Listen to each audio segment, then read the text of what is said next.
we ready in the back? I'm sorry, I should have asked. Got it, Charlie. Good morning, everyone. Very, very disappointing game on Saturday. You got to give Boston College a lot of credit. They play better at home. They'd only lost one game at home. They're very physical, and I thought they played. Our guys played hard. They didn't quit. They played hard throughout the game. Played in the last quarter as hard as they did the first, but we didn't play well, and we didn't coach well. I thought we were comfortable after going back and looking at it and studying it. We'd had our backs against the wall. We came back and fought and hard to win 3 games, going on the road up north, cold weather, week before your rival game. I thought they played harder and tougher than we did, and coached better than we did. So I think that's the difference in the ball game. It's disappointing. It's my job, and I didn't get it done. This week, rival weeks across the country, senior day for those at home. It's a special week. It's the most exciting week, I think, in college football, because rivalries are so special. And and then you take senior day, and these young guys come here and they play their guts out, and they spend time with their teammates, and this is the last time they'll ever be in Kenan Stadium. So it's really, really an emotional time. So this group has accomplished so much, and we want to send them out the right way. It's a huge game. Neither of us have gotten the expectations that we wanted this year. So the game is always really, really important, and will be no different this way. Be no different this week. You start looking at Boston College. It was the resilience. They played tough. They played hard. Again, I thought we got comfortable. I thought they were desperate for a bowl win, and I thought they played tougher and better and coached better than we did. As I said, offensively, we never got in sync. We had the ball 5 plays the first quarter. We had the ball 19 plays the first half. Going into the game, we said we had to stay on the field. It was going to be a running game, a 3rd and 4th down game. They made the 3rd and 4th downs, and we couldn't get them off the field offensively, and we couldn't stay on the field offensively. So Omarion only touched it 14 times during the game, but we didn't have it much. And we said we had to run the ball to win. We didn't. And when you get behind that far, that fast, then it's hard to just continue to run it. You got to throw it. Then we didn't protect well. In fact, we haven't protected well for the last 2 weeks. Our offensive line did not play very well in this game, and that's been unusual. They blocked really, really well in the running game against Wake Forest. They didn't do as well in the passing game. And then you go back and look. The play caller's got the worst job in the country if you're not blocking well, and especially when you're behind. And we talked about Chip after the game. He's got 4 other great coaches in there with him that sit there, and all of them have to have input. We've got to do a better job of throwing the ball in this ball game, because NC State's going to stack the box and try to stop Omarion, just like Boston College and Wake Forest tried to do as we get ready to go into it. But we had too many sacks. We didn't secure our protections, and we were poor on 3rd and 4th down. So all the things that we said we had to do to win the game, we didn't do. And that's disappointing. We also had 3 turnovers to 1. And you got to win the running game. You got to win the turnover battle, and we didn't do either of those as we go.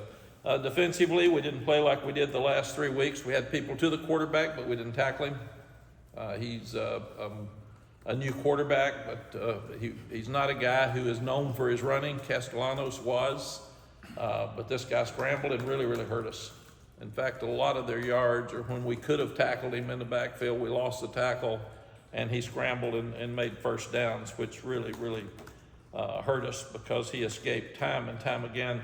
And then they continued to make their 3rd and 4th downs and stay on the field. They had about double our time of time of possession.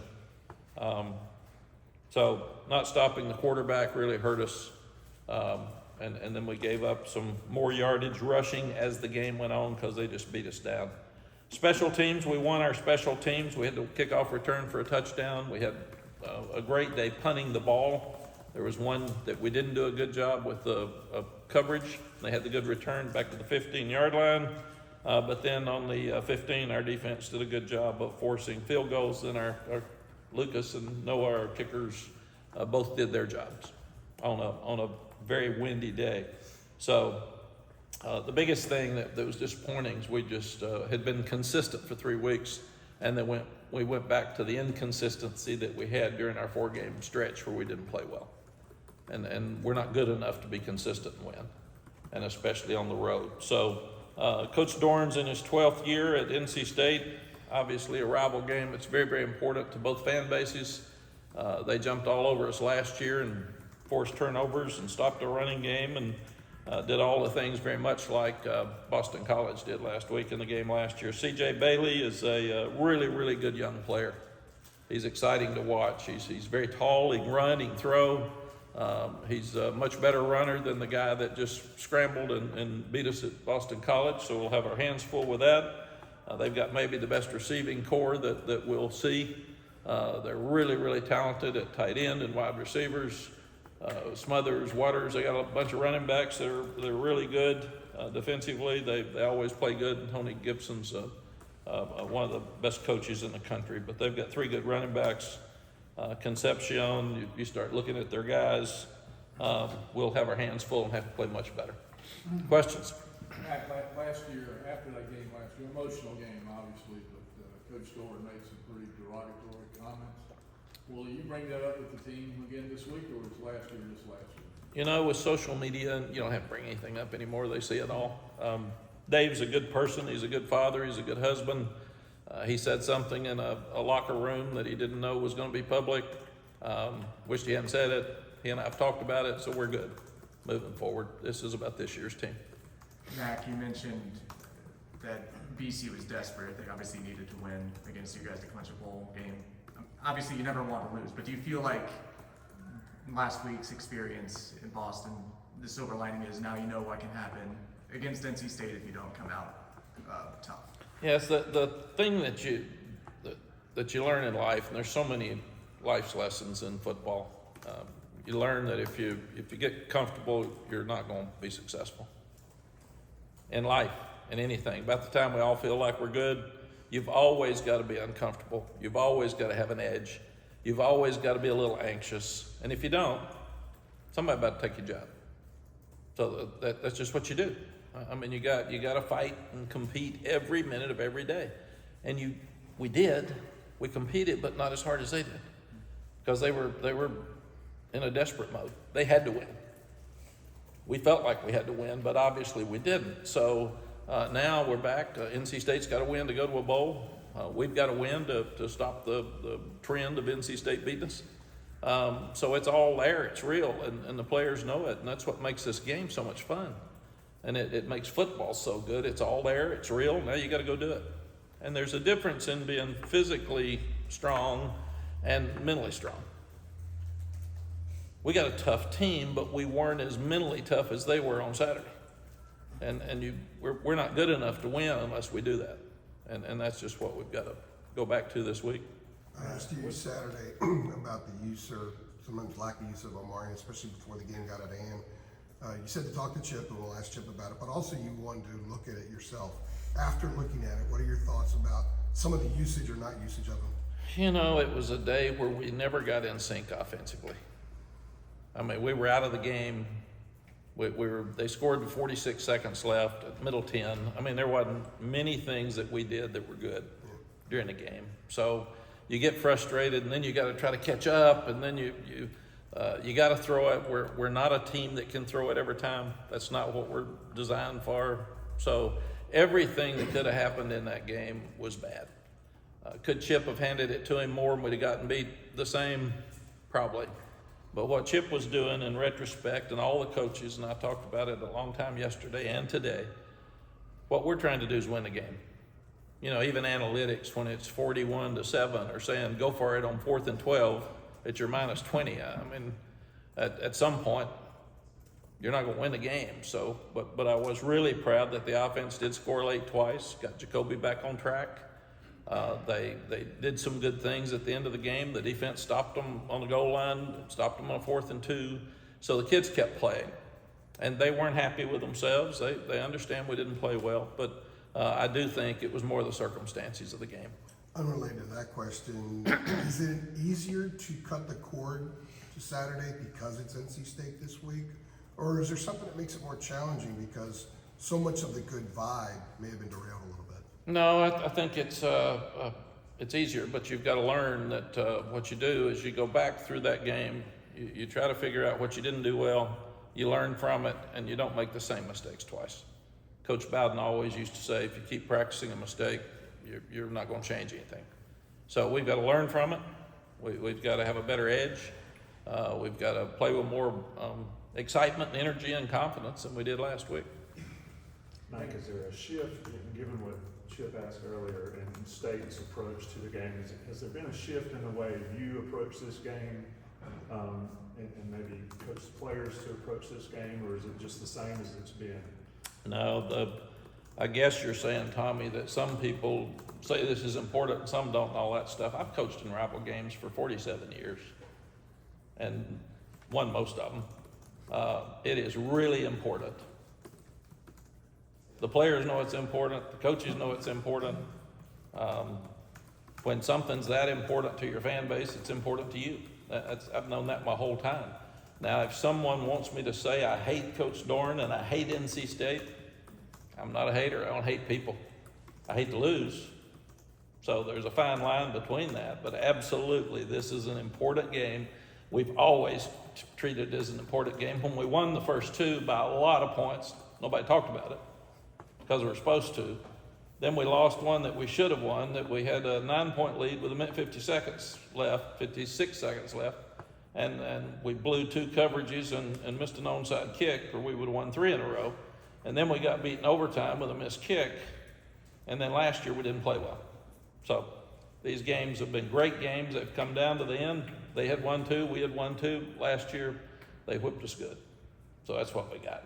But am I going to approach it like I always do? Yes. Like it's very important? Yes.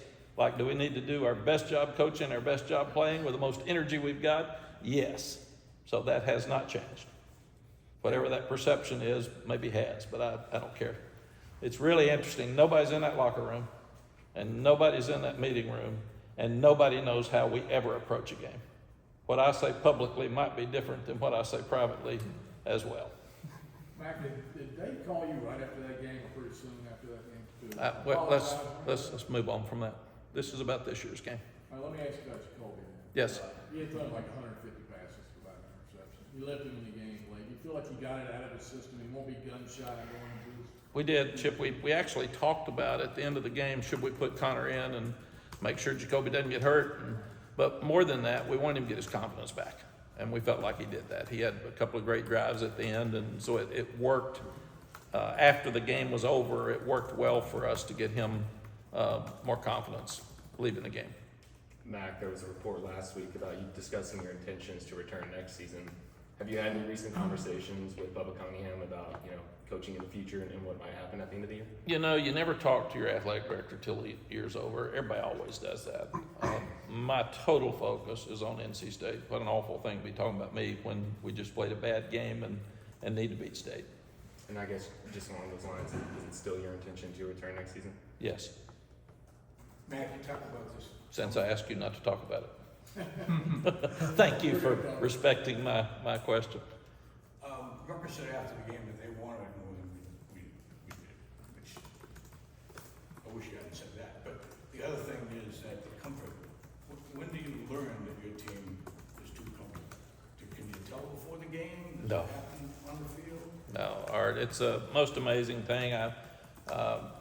We had great weeks practice. Guys had energy. When you were sitting in here telling me to make sure they're ready, I actually thought they were. I think when they make the 3 third downs in a row, and I looked up and there's 8 minutes and 40 seconds left in the first quarter and we haven't gotten the ball, and then we go for a 3 and out, then you start saying, And some of it, when you're not doing well, you lose some confidence, and then you got to fight back, and we didn't do that. We competed, we fought, but they just kept moving the ball, and we kept 3 and outs and turned the ball over. But no, you can't ever tell. We were even talking this morning. Sometimes when you practice bad during the week, you play better. You have no idea how they're going to play. So, your team knows. You said it last week. They know you had a chance to post the best record in 6 years. Yes. best player on defense says they want it more than we do. That just doesn't make sense to me. I Yeah. mean, you can lose, but Yeah. It's a lot of times when you all are asking questions, people are really, really disappointed and they're very emotional. And sometimes those Saturday night questions really aren't the answers that they would give you on Sunday or Monday. And he's a young man and he was very, very disappointed. If you watch the game and the outcome of the game, it does look like they wanted it more than us. They didn't want it more than us, but they played better than us. And that's the difference in however you structure it. You've been doing this a long time. I've said some really stupid things after a game on Saturday that I look back on Sunday and say, God, why did I say that? But you're mad, you're frustrated, you're trying to figure it out, and you're dealing with 80 guys on a trip. So how do you know who's ready to play and who's not? And how do you know who plays better during the game and not? How do you know who got discouraged? How do you know who got hurt a little bit? You usually try to figure all that out when you get back on Sunday. I mean, getting to a bowl is a big thing. You think that played into any complacency that they had? You know, it's all subjective, and you sit here and you try to figure out what you think. And then everybody else thinks their own things. I don't think there's any doubt that in my mind, as I look back at it, we got comfortable. Weren't going to go to a bowl, weren't going to have a winning season. We accomplished 3 wins in a row. We played really well during those 3 wins. We got our bowl accomplished. We got a huge game with NC State the next week.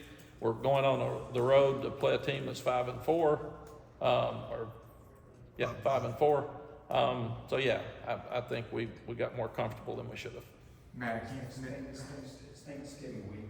Can you share with us what you're Yeah, you know, I this has been a real learning year for me because of Ty Lee. And I learned after we lost Ty Lee that if you have your health, you've got everything. If you and your family and your friends have their health, you've got no problems. Everything else we try to fix in our lives. But some of that we can't fix. And I saw Ty Lee at 23 have his life taken away when we couldn't fix it.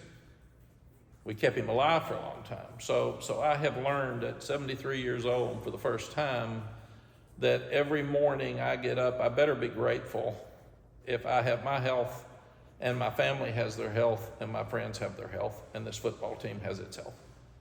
And then you start from there with gratitude and being grateful for that, not just Thanksgiving grateful, because we'll all say what we're thankful for this week. It's like our military, it's like Veterans Day.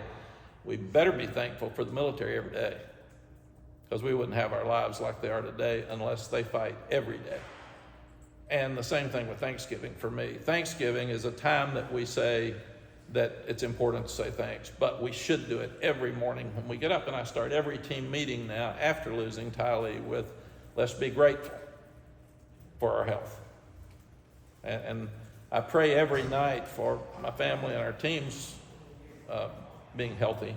I used to pray for their happiness too, and I figure maybe overloading God from my standpoint there a little bit. So I'd say you guys need to work on being happy yourself. But as long as you're healthy, you got a chance to do that. So more than anything else, I've got a wonderful life. But the most important thing to me is that my friends, my family, me, and our team are healthy. Going back to what Evan was asking you about your future, have you had an increasing number of questions from commitments, from potential commitments, even in the class of 26 for sure, and also calls from parents? Because they're seeing reports, whether the reports are accurate or not. Has that kind of heightened the interaction you've had to have with people asking? Nah, I've been asked for, when you're 73, you're asked every day. But has it increased in the last? No. Well, it really hadn't. I mean, recruits have asked every year, every day, how long are you going to do this? And I said, I'm going to do it as long as I'm happy, as long as I'm healthy, and as long as I'm effective. I'm not going to think about retiring. I'm not going to talk about retiring. I hadn't changed that for 6 years. I learned that from Texas. And there'll be a morning when I'll get up and I'll say, you know what? Somebody else should be leading this team. They're better than I am at this point. And then I'll go do something else. But I got way too much to do to be worried about next week. I'm trying to beat NC State. So when a player sees stuff that's out there, because as you said a few minutes ago, they see everything that's out there, when they come to you, you're telling them the same thing you're telling us. Not one player has ever come to me and asked me about my future. Not one coach has ever come to me and asked me about my future. That's what happens this time of the year. It's really funny when I talk to my friends. If you lose a game now, you're fired. It's 100%. It's unbelievable. That got to be gone. Don't want, and the message boards are worse. I mean, they're all the same thing with just different names, but they all got the same stuff on them. So why do you worry about it? You just got to do your job. Because of some of the stuff that comes out and ends up making it into respectable publications, we don't always know exactly what that discourse is.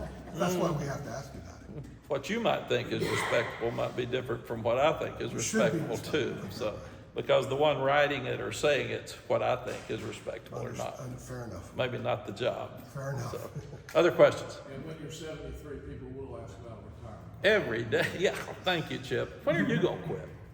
Have you been asked? I've been reading about I wake it. up one morning and Yeah. Unless you're running for president, right? Yeah, that's true. Mack, for you along those lines, what is it you think that keeps you going, and do you feel like that morning could be close? Well, there we go. He just asked me again if I was quitting. There you go. That's just a different way to do it. So, yeah. Respectable publication, right? Well, So he's doing it in a roundabout there you way. go. There you go. What I do this for is the kids. You have a powerful purpose in your life when you can help change someone's life. Not many of us get to do that. I didn't get to do it with TV. I started reporting on things, but I didn't change people's lives.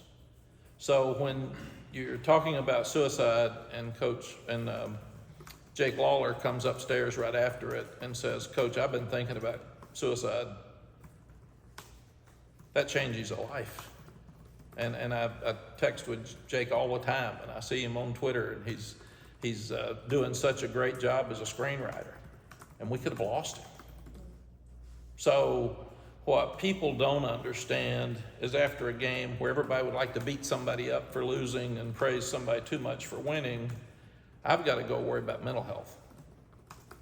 I've got to go worry about these young people's lives.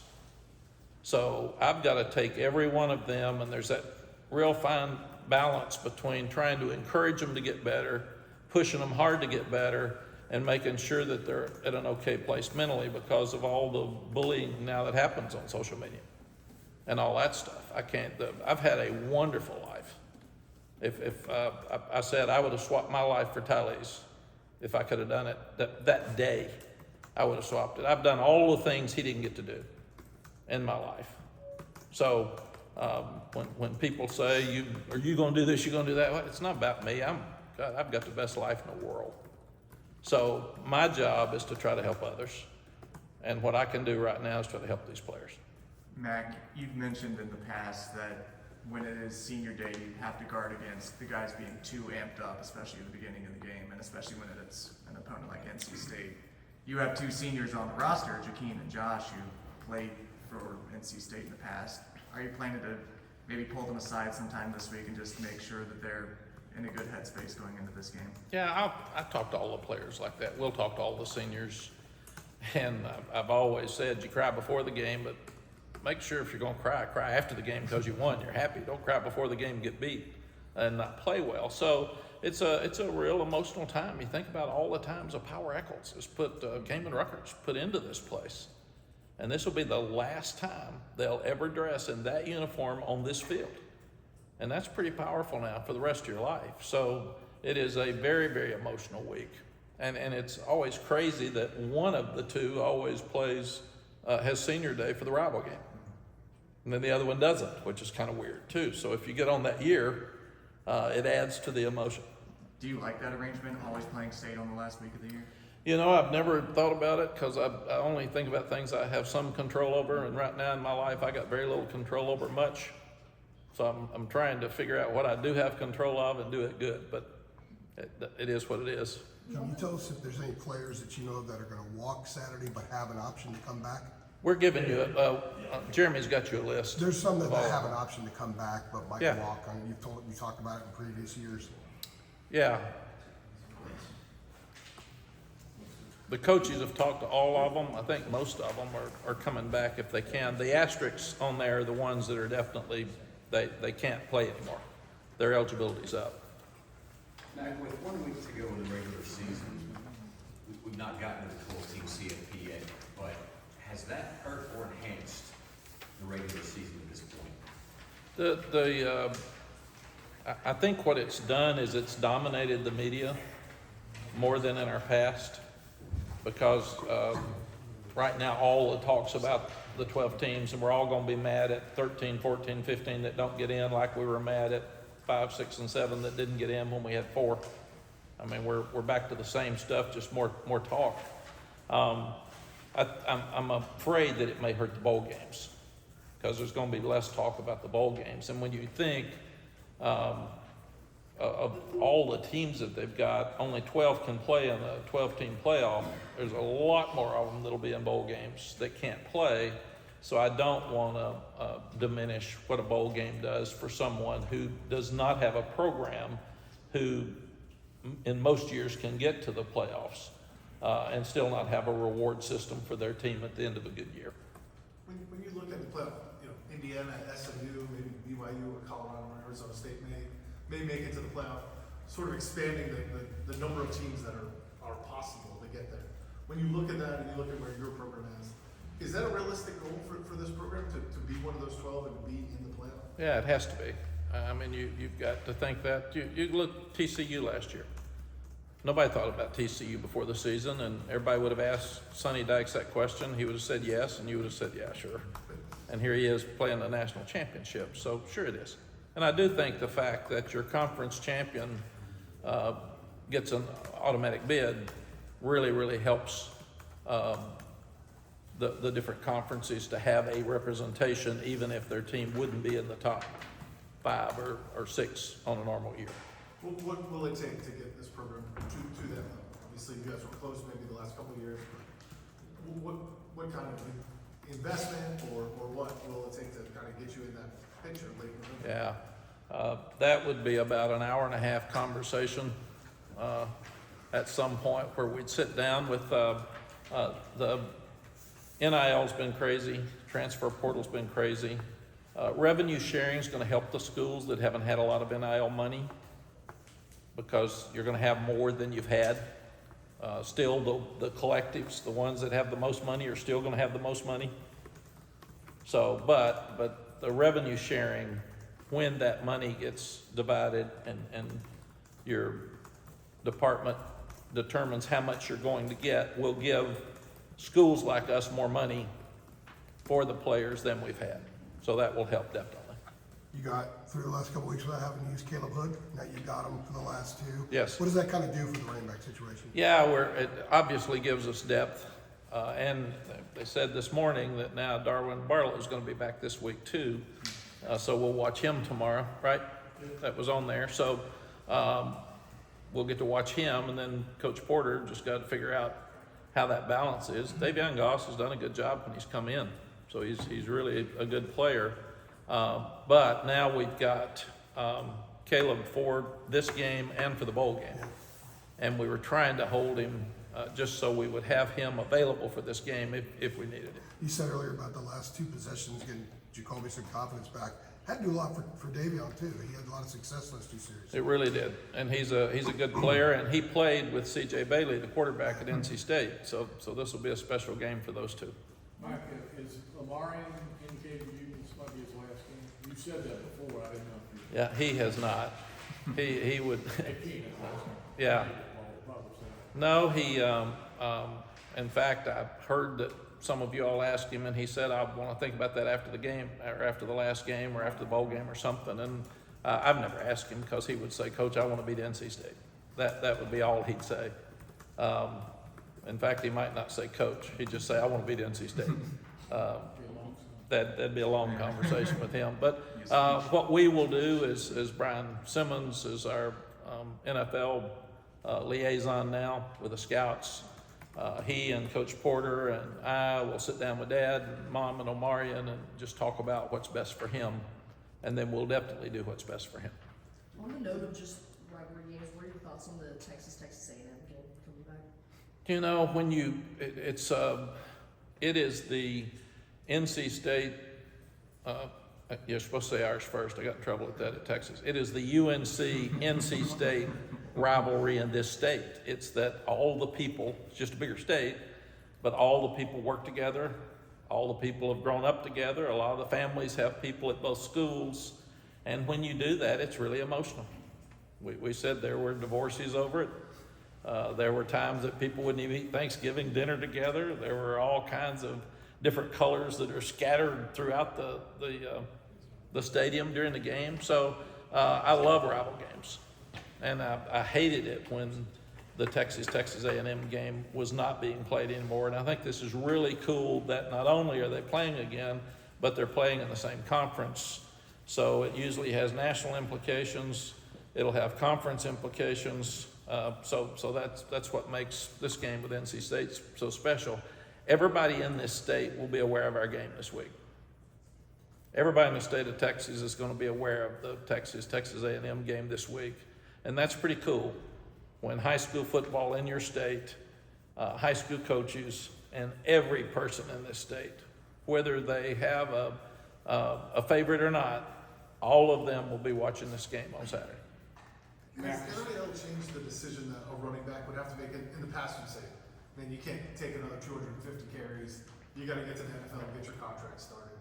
But now, you know, you can probably make a lot of money in NIL and other opportunities here. Does that change, especially for a running back, where they have a short shelf life, they're not getting second contracts in the NFL? Does that factor into the decision differently than maybe in the past? You've had some running backs that were, you know, got a lot of carries in college as well. Yeah, you know, you've got to look at right now, running backs aren't being drafted as high as they were at one time, which is interesting too, to me, and that's a discussion everybody's had, obviously, with no answers. So what we will do is we will sit down with him, and our job is to tell a guy like Omarion all of his options. Here's where we think you're going to be drafted. Here are the teams that we feel like are interested in you. Here's how much money you would make. Here's the contract we think you would get. And then turn it back over to he and his family. And unless they ask our opinion of what we think he should do, then it's not our place to give our opinion. If he asks us, what do you think we should do? I've actually I told Vince Young, you should leave. I mean, he said, I'm going to make $20 million. What would you do if I was your son? I said, my son's short, and he's slow, and he's not being offered $20 million. So, but it would have been best for us for Vince to stay. But how can you honestly say you're doing this for the best of the players, and that's your purpose, and then tell one something that is in your best interest that's not in his best interest? Staying on that, not to overblow Omarion, who he is, or how he might be remembered, but is there also a value in attaining legendary status at a school where that can help you?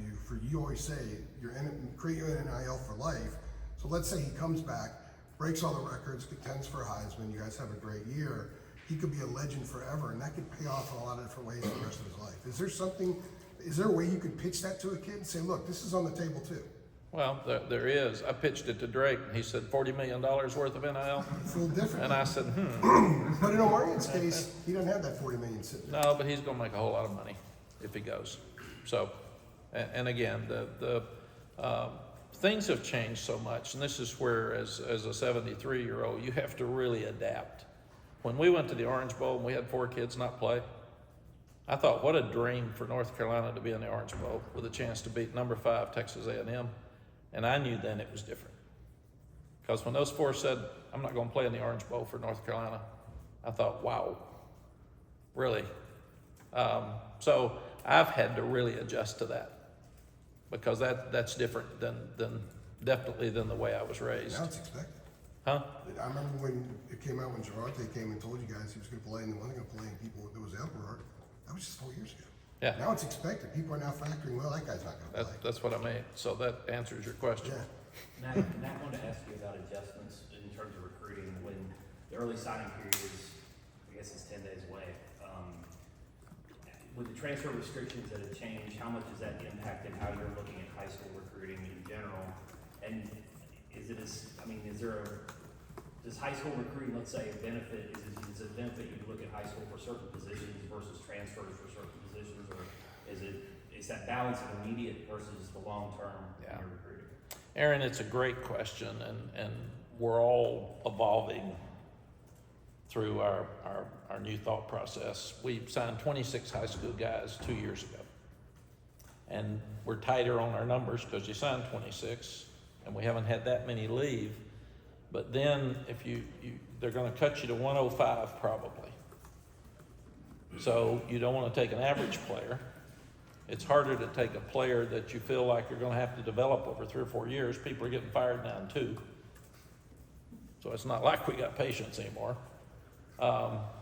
And then when you get a really good one, and other teams that have a lot more money than you do don't get what they want, they come in and buy yours.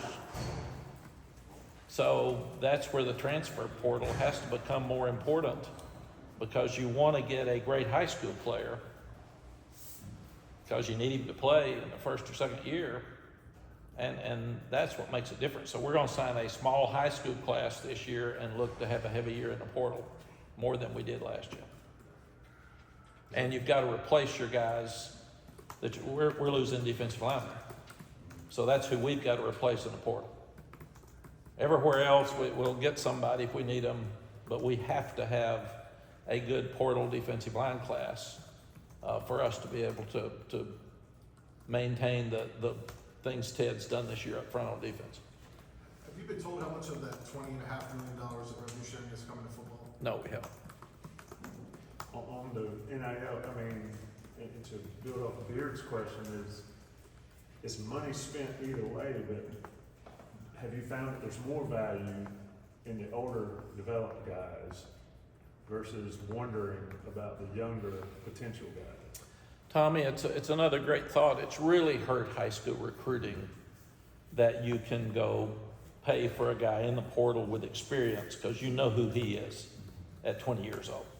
If you're looking at a 16, 17-year-old, I'm seeing so many friends of mine and high school coaches that are just so frustrated because guys 2 years ago, 3 years ago, that would have been recruited at a high level now are not getting offers, or they're getting offers at a lower level. And it's really frustrating, and I've told them, go to your school, and what's gonna happen if you play well enough, somebody's gonna look at you, and it's kind of like your second contract in the NFL. It's sad, but that's what we've got. And then you look at, I think there's maybe 12 group of 5 jobs open. Right now, they're losing their players. So those jobs are harder than ever because they can't keep a great player. If you're sitting there now as a college coach, you watch a team play and he's got a really good one, you pull out your Google and take notes. I mean, it's really sad of what's happening with where we're headed with this. But absolutely, we went over every transfer that we've taken the other day. And we went over all the ones that have left us. And our coaches have done a really good job of getting transfers who have played. And that's hard to do because there's a lot of people with a lot of money that the money doesn't guarantee you success. We're seeing that. So we have taken lesser money and done a really good job of getting the right transfers here. Not all of them have worked, but it's just what you said. It's an older, experienced guy, and he helps you immediately where there's not enough patience in our business anymore to wait for 3 years. And I hate that for high school coaches. I hate that for high school kids, but it's realistic, and that's what's really happening. On that note, what do you think is the hardest position or position group currently to develop? The risk mainly for your high school kids are quarterbacks. Is it the system? Is it him? How's he going to fit in your system? How does he do? And offensive linemen. When you get an average offensive lineman in the portal, everybody's after him. It's amazing how hard it is to find the right offensive lineman, and especially to get 8 of them that can play, and you may be taking a 260-pound guy that ends up being 310. So the transition of his life and his body is so different for those guys. But those are the hardest to recruit. Along those lines with the portal and everything, you guys have done a pretty good job keeping a lot of the kids that you're going to keep that were poachable from the portal. How much of your NIL funds has to go to keeping what you have here first before you go out and get other guys? Because you have a lot of needs you're going to need to fill the portal this year. So I imagine there's a pretty difficult balance to make there. Yeah, if you think how much this business has changed, we're looking at retention of our current roster. And then we're looking at transfer portal with the others along with signing day. And that's why they lighten the load for college coaches in December. We can't go out recruiting in December because we can have the transfer portal guys come here. And last year you were practicing for your bowl or playoffs. You were trying to get all your high school guys. You're visiting them for signing date in the middle of December, 16th, 18th, 19th, whatever it was. And then you were recruiting transfers. I mean, it's just an absolute crazy month, so it'll be less crazy, but you're absolutely right. What's going to happen in the future, and it'll be more like the NFL front office, you've got to think about how much money do you distribute to the guys you have to keep them, and how much do you have? And even Ted Monachino, we're lucky to have pro guys. Ted Monachino, Freddie Kitchens, and Clyde Christensen have helped us a lot. But they're saying if you have to pay your left tackle this, and your right guard and your right tackle need this, and the pros, and you only have enough money for either these two or that one, you got to let somebody go. So you're really having to look at the evaluation of your team, of your talent, and where that money gets distributed as you move forward. So coaching will be less about recruiting, continue to be huge in evaluation, but then coaches are either going to have to do a better job of evaluating who's on your team, because where does the money go when you get the revenue sharing? Because that revenue sharing has to be for your team and the portal. So it's all new ground for all of us. You touched on it just there about how much do you think the rev share aspect would help with that? The rev share will really help people who haven't had a lot in their collective, because it'll give you at least a better opportunity, more of a fair shake other than the collective. When the NCAA, and I think this is right, said that we'd rather not have collectives, let's just do the revenue sharing, that would have been the best for schools like us, because that way it would have been more balanced. But when you still keep the collective on top of the revenue sharing, the ones that can still have 14 million in the collective or 20 million in the collective can still have that. But at least you've got a young guy who wants to come here and wants to be at North Carolina. We'll have the ability to pay him like the other schools are being able to pay with revenue sharing. That's what'll help some. I realize I'm asking this to a Hall of Fame coach, but in the NFL, the coaches are sort of disposable in the way that, you know, the GM is more important. You've got to bring in this team, manage that cap and all that. Will that happen in college football, or because of the difference in whatever, that the coach will retain his importance? Yeah, I think the coach will always be important in college football. But I do think that when you start looking at recruiting, they're looking at the possibility of anybody being able to go out and recruit. So will people start getting young recruiters to go and older coaches to all stay on campus and coach? And then again, the evaluation of who you take, because now you're not only taking them, it used to be giving them a scholarship. In the future, it's going to be giving them money. And how much money do you have, and where is it distributed? So you're going to have to make the right decision to get the right player at the right price that fits your school, and you've got to try to get a guy that you can keep. Omarion and Kamon Rucker are two great examples of guys that we got, and they could have very easily left, but they decided to stay because they were loyal to the place and loved the place. And they're two of our best players. A lot of people couldn't have kept them. This place kept them.